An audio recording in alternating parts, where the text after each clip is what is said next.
Menteri Perdagangan Budi Santoso hari Rabu 18 Februari memastikan harga bahan pokok menjelang Ramadan 1447 Hijriah stabil.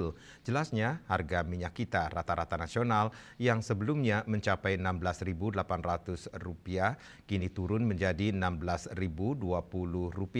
Begitu juga dengan daging sapi dan bawang merah yang berada di bawah harga eceran tertinggi HET.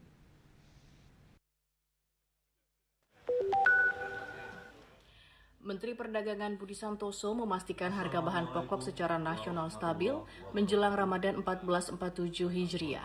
Ditemui di Jakarta Rabu 18 Februari, Mendak mengatakan bahwa kondisi positif tersebut berdasarkan hasil monitor melalui sistem pemantauan pasar kebutuhan pokok SP2KP.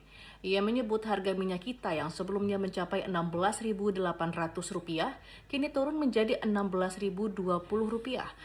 Kemudian daging sapi Rp133.618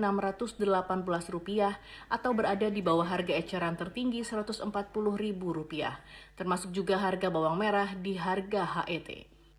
Jadi mudah-mudahan selama Ramadan ini harga terkendali, pasokan cukup, dan terus kita melakukan monitor. Selain kita monitor fisik, kita juga monitor melalui SP2KP, dan kemarin kami juga sudah kumpulkan para pemasok, nanti dalam waktu dekat juga kita kumpulkan lagi, kita akan terus koordinasi sehingga teman-teman kita semua dapat menikmati atau merayakan Ramadan ini dengan harga yang stabil ya.